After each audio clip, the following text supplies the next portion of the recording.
Bem, eu sou o Pedro Chagas, sou professor de inglês, graduado em letras na universidade, tá? E sou pesquisador da vida fora da matéria nos livros de Chico Xavier e também em outros estudos de filosofia. Eu sou escritor em crônicas, músico e cineasta. O assunto que nós vamos trazer aqui hoje é sobre suicídio e suas consequências, consequências muito dolorosas. E algo que eu queria te falar é o seguinte: se você pensa em suicídio, que não faça isso, porque é algo muito triste, muito doloroso, que se mata apenas o corpo, mas o espírito continua sofrendo muito no mundo espiritual. Tá?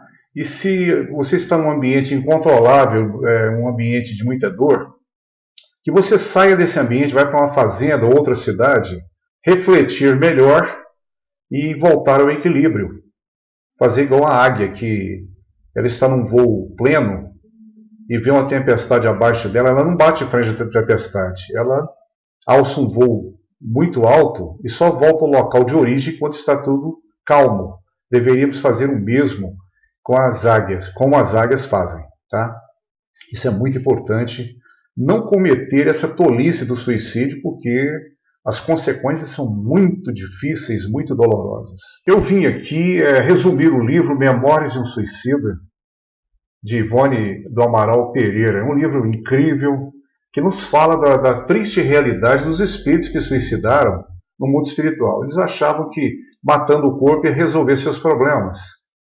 E aí viram que somente o corpo morreu, mas o sofrimento, o terrível sofrimento continua. Né? Continuaria no além-túmulo. Muito bem. Esse livro de Ivone Pereira, ele vem nos falar sobre as consequências, a vida no mundo espiritual, como é que funciona isso. Tá? Então você que está pensando em suicídio, mude de ideia pelo que nós vamos relatar aqui. Ivone do Amaral Pereira, uma médium extraordinária, ela nasceu em 1900 na Cidade das Pedras, no Rio de Janeiro, tá? E ela desencarnou, morreu em 1984, aos 84 anos de idade. Então nós vamos ver aí que uma médium extraordinária que nos deixou uma série de livros psicografados de muita credibilidade, de conteúdos muito edificantes. O livro Memórias de um Suicida, de Ivone Pereira, nos fala de casos de suicidas, né? Lá em Portugal, antes do ano de 1900. Portanto, as imagens que nós veremos aí são de imagens antigas, né? Antes do ano de 1900. E fala dos terríveis sofrimentos, né, dos espíritos que se suicidaram quando estavam encarnados e que teriam que ter um cuidado com o corpo e não tiveram. Tá? Então, nós vamos passar o estudo agora do livro Memórias de um Suicida. É um resumo desse livro, numa linguagem mais simples que você vai poder entender. Tá? Então, nós vamos ver aí. Primeira coisa, nós já falamos que a primeira edição do livro Memórias de Suicida ocorreu em 1954, portanto, há muito tempo atrás, né? 66 anos atrás, a primeira edição desse livro. E nós vamos ver aí que o primeiro caso aí que nós vamos estudar é do Mário Sobral. Então, o primeiro caso que nós vamos ver, o primeiro suicida, é o Mário Sobral. O Mário Sobral, ele estudou na Universidade de Coimbra, ele possuía uma intelectualidade, uma pessoa muito culta, né? E ele adquiriu, né, o dinheiro do pai dele. Depois da morte do pai, ele herdou uma fortuna do dinheiro que o pai dele trabalhou duramente no campo.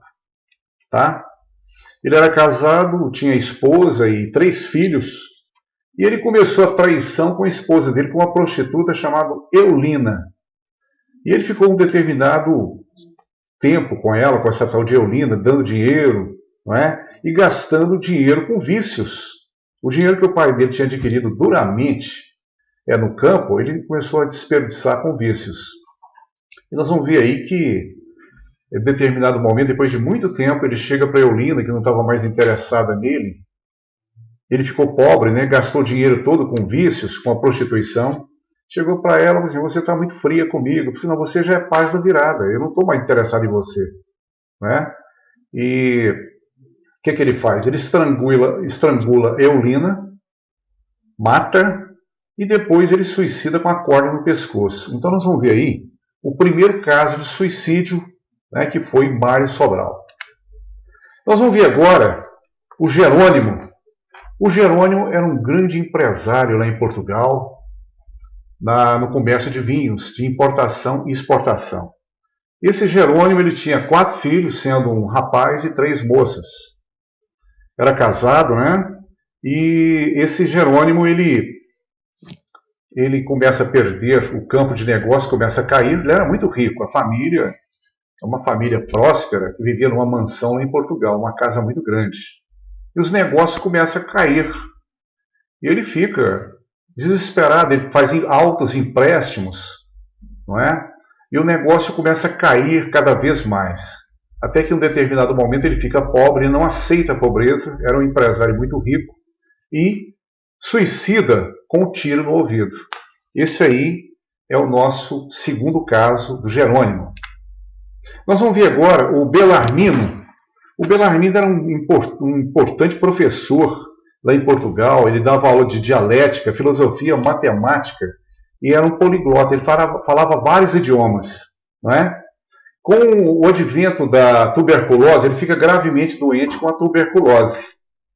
Ele não aceita a doença e corta os pulsos e suicida cortando os pulsos. Esse é o nosso terceiro caso de suicídio. Depois, nós vamos ver aí o João de Azevedo.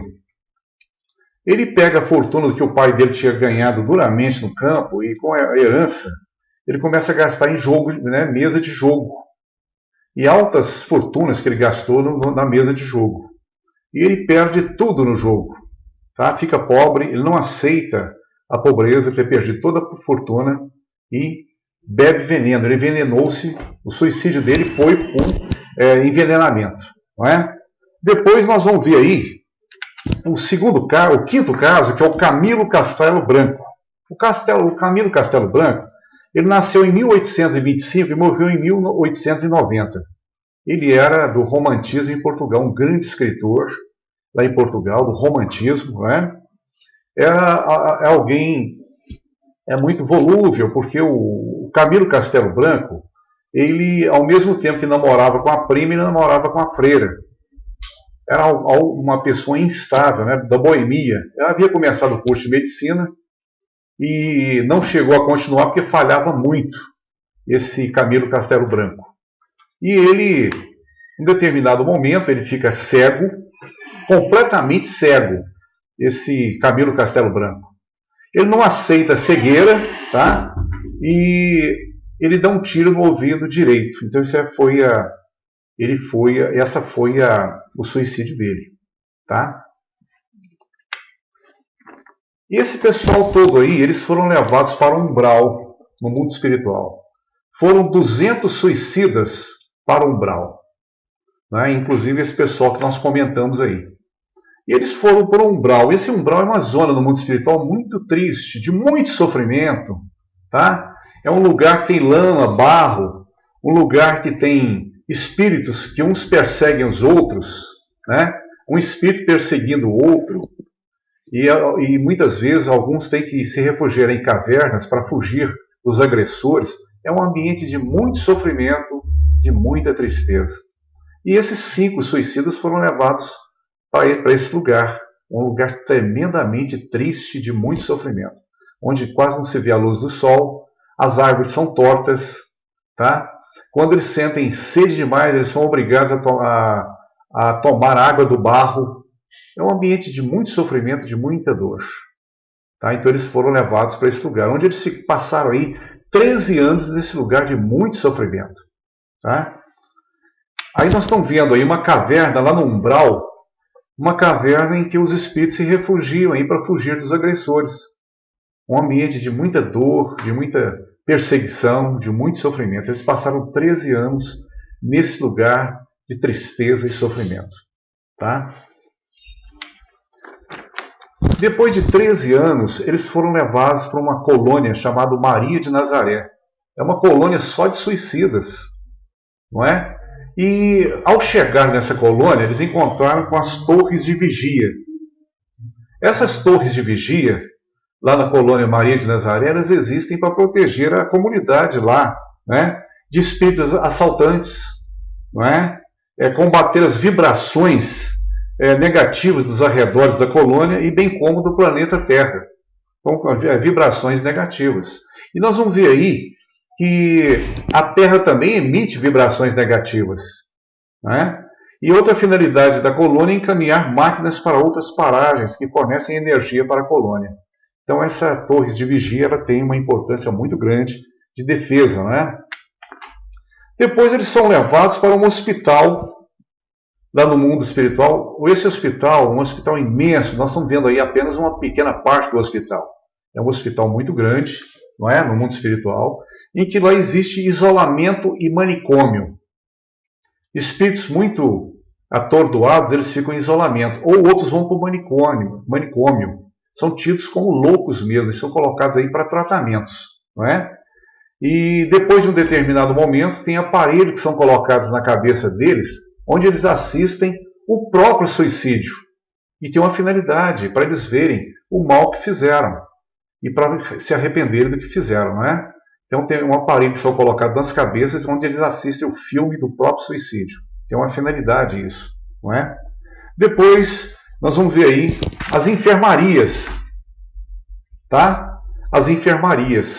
As enfermarias são lugares onde os espíritos ficam para serem devidamente medicados, né? Tem médicos espirituais, tem enfermeiros, tem uma equipe espiritual incrível aí no local, na colônia Maria de Nazaré, que é uma colônia só para suicidas. Então aí tem os médicos espirituais que ficam aí atendendo os pacientes, né? Depois nós vamos ver aí os gabinetes psíquicos, não é? Onde eles fazem cirurgia do perispírito. E nós sabemos que o perispírito é o corpo fluídico do espírito. Então eles fazem cirurgias no perispírito dos espíritos que ficam aí enfermos, né, em tratamento, nesse lugar aí, não é? Depois nós vamos ver aí, nós falamos sobre a cirurgia perispiritual em médicos, né? E continua o tratamento dos espíritos aí no mundo espiritual, no hospital da colônia, não é? Continua o tratamento deles, não é? Depois nós vamos ver aí o departamento de reencarnação. Esse departamento de reencarnação é muito importante, porque quem vem para aí já passou pelo hospital, já está em outro estágio, né, mais avançado de tratamento. Então os espíritos que vêm para o departamento de reencarnação são espíritos que já passaram por uma série de tratamentos e estão num lugar melhor na colônia, não é? E esse departamento de reencarnação fica perto da cidade universitária. Nós vamos ver aí, não é? Com funções de... esse departamento de reencarnação, ele recolhe espíritos lá por 2 anos, não é? Para posterior reencarnação. Depois lá é feita uma análise, né, de cada caso, é feito recapitulações para ver como é que eles estão, se estão aptos para virem reencarnar no planeta Terra, e são feitas programações, né, também, pesquisas, planejamento de envoltório físico terreno, ou seja, lá tem um departamento, lá dentro desse departamento de reencarnação, um lugar lá, onde os espíritos veem o próprio corpo, como é que vai ser o próprio corpo aqui na Terra, não é? O estrago que fizeram no suicídio, eles vão ter o estrago no futuro corpo de carne deles aqui na Terra. Então a reencarnação desses suicidas vão vir com problemas, porque os estragos que fizeram na vida passada com o suicídio, eles vão ter o estrago no corpo de agora, da nova reencarnação. Então, é muito triste, muito doloroso, não é? Depois nós vamos ver aí, existe nesse departamento um laboratório de restringimento. Ou seja, para o indivíduo reencarnar, vamos supor que o espírito tem 1,80 m de altura, eles restringem o tamanho dele para caber no útero da mulher aqui na Terra, na reencarnação. Então o tamanho do perispírito, o tamanho do espírito, ele é diminuído o tamanho até um pontinho para caber no útero da mulher aqui na Terra. Então tem isso também. Departamento de restringimento, né? Depois nós vamos ver que há também o encontro dos pais, futuros pais aqui na Terra, através do mecanismo do sono físico. Né? Os pais encarnados saem do corpo quando dormem e encontram com esses espíritos que vão ser filhos. E normalmente estão ligados, né, com comprometimento com esses espíritos, no resgate de dívidas, normalmente. E tem também um tratamento adicional desses espíritos que vêm aqui na Terra no departamento de reunião mediúnica dos centros espíritas aqui na Terra. Esse é um tratamento adicional, eles vêm aqui como fazer um tratamento nas reuniões mediúnicas dos centros. Daí a importância e a seriedade que deve ter os médiuns encarnados para tratar desses espíritos, né, que são espíritos doentes, que precisam de esclarecimentos e precisam de apoio e de ajuda. Tá? Depois nós vamos ver aí o templo. Esse templo aí é um templo onde os espíritos já que passaram por uma série de tratamentos vêm fazer orações e melhorar sua condição psíquica, não é? Melhorar sua condição espiritual para se elevarem espiritualmente, para que os mentores possam ajudá-los cada vez mais. Então o templo é um templo muito importante que nós vemos aí, né? Aí nós estamos vendo a cidade espiritual, a cidade universitária. Essa cidade universitária, ela tem vários cursos de faculdade. É interessante que a gente pensa que no mundo espiritual não tem escolas, e tem muitas, não é? Tem faculdades. Lá tem faculdade de moral, faculdade de filosofia, não é? De ciências, de psicologia, de faculdade de cosmogonia, que é o estudo do universo, a ciência que trata da origem das galáxias, o estudo do universo. Tá? E tem também um curso de Esperanto, que é uma linguagem universal, uma língua universal, a língua chamada Esperanto, onde eles aprendem aí. Tá? E vamos ver também, tem curso de pedagogia, abriga até os que deram alta no hospital. Não é? Para vir para essa cidade universitária fazer cursos, já passaram pelo hospital, uma série de tratamentos, eles estão mais aptos a fazer cursos de faculdade aí no mundo espiritual na colônia Maria de Nazaré. Não é? Nós vamos ver aí agora que esse Jerônimo, aquele caso que nós estamos vendo, aquele comerciante que trabalhava com vinhos, né, muito rico, que tinha ficado pobre e suicidou com um tiro no ouvido, ele vem até na Terra e estava com muita saudade da família. Ele vem visitar a família aqui no mundo físico, no planeta Terra. Quando ele chega na casa dele, em Portugal, aqui na Terra, ele vê que a mansão dele estava ocupada por outras pessoas. Quer dizer, as pessoas a quem ele devia, os credores, tomaram a casa dele. Então foi a primeira decepção que ele teve. Tá? Depois ele ficou sabendo que o filho dele havia sido preso. A segunda decepção. Não é? E depois ele ficou sabendo que a esposa e uma das filhas estavam na prostituição.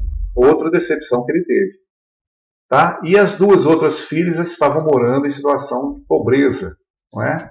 Então ele ficou desesperado, começa a gritar desesperadamente, até que o técnico, os enfermeiros espirituais, o levam de volta à colônia, onde ele é internado imediatamente no hospital para tratamento. Então vamos ver aí que é muito triste essa realidade dos suicidas. Né? Então esse é o caso do Jerônimo que vem visitar a Terra, ver a família. Nós vamos ver aí a reencarnação do Mário Sobral. O Mário Sobral é aquele que nós tínhamos falado que ele era envolvido com a prostituta chamada Eulina, tá? Que ele a enforcou e depois ele morre enforcado. Aquele caso lá. Então o Mário Sobral, vocês podem ver que ele está sem os dois braços. Por que ele reencarnou sem os dois braços? Porque ele havia enforcado, estrangulado a prostituta, não é? E ele reencarnou sem os dois braços. E ele veio com um problema grave na traqueia, porque como ele morreu enforcado, ele veio com um problema grave na traqueia, que é um tubo de respiração que tem, né, nós temos no corpo humano, né? É uma parte do aparelho respiratório. Então ele veio sem os dois braços e com uma doença grave na traqueia. Ele reencarna no meio de uma prostituição. E a prostituta, vendo ele nessas condições, não quis saber dele, desse menino, que era filho de uma meretriz, de uma prostituta, um prostíbulo. Então ele doa esse menino para uma mulher que era uma lavadeira de roupas muito pobre, uma casebre muito humilde, tá? ele doa para ela. E essa lavadeira tinha uma filha que passou a cuidar do menino. Essa lavadeira de roupa morre e a reencarnação desse garoto aí, que era o Mário Sobral, fica aos cuidados da irmã de criação, que era nada mais, nada menos do que a Eulina reencarnado, a quem ele tinha estrangulado e matado. Então veja bem que caiu no caminho da Eulina, agora como irmã adotiva do menino. E depois passou a fazer mendicagem lá no Rio de Janeiro. Ele passou a fazer, pedir esmolas, né? Então vemos aí a reencarnação difícil do Mário Sobral. Nós vamos ver o Jerônimo. Esse Jerônimo aí é aquele comerciante de vinhos lá em Portugal que deu um tiro no ouvido.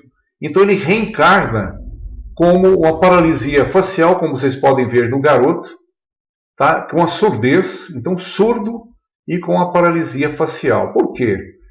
A bala onde ele já tirou no ouvido atingiu determinadas partes da cabeça, em que ele voltou nessas condições, surdo e com paralisia facial. Então vamos ver aí essa dificuldade que ele teve na nova reencarnação dele para um resgate de dívidas, né?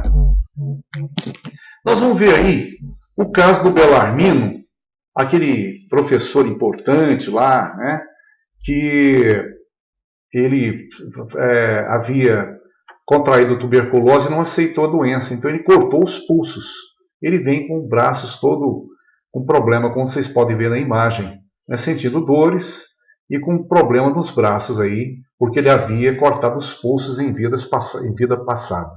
Então a reencarnação do Belarmino, que é aquele professor que havia cortado os pulsos, né? E nós vamos ver agora o João da Azevedo, que ele perdeu toda a fortuna do pai em jogo. Ele havia se envenenado, ele morreu por envenenamento. Não é? E nós vamos ver aí um garoto, que é a reencarnação do João da Azevedo, numa situação horrível de dor de garganta, que às vezes aparecia de maneira aflitiva para ele. Vamos ver aí, nós estamos vendo as consequências dos suicídios, não é? E uma nova recapitulação aqui no planeta, num caso de reencarnação difícil e dolorosa, não é? Então nós vamos ver aí o João da Azevedo. E por último, o Camilo Castelo Branco, aquele que havia dado um tiro no ouvido, porque ele não tinha aceitado a cegueira, ele reencarna cego novamente. Ele teria que, veja bem, esse Camilo Castelo Branco, ele teria que viver 60 anos aqui na Terra, não é? Dos quais ele ficaria cego aos 40 anos.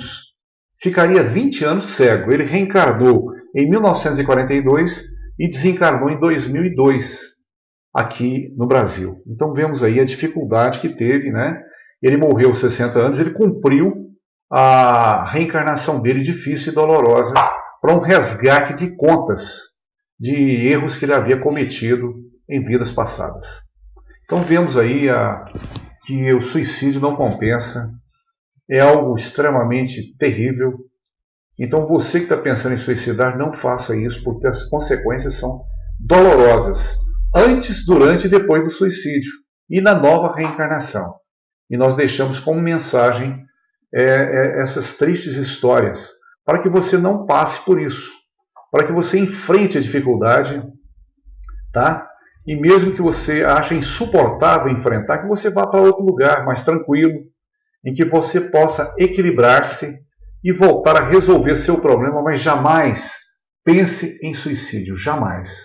E aí nós finalizamos a nossa palestra. Espero que tenha deixado alguma mensagem para você e para você também passar para outras pessoas. Muito obrigado por ter assistido.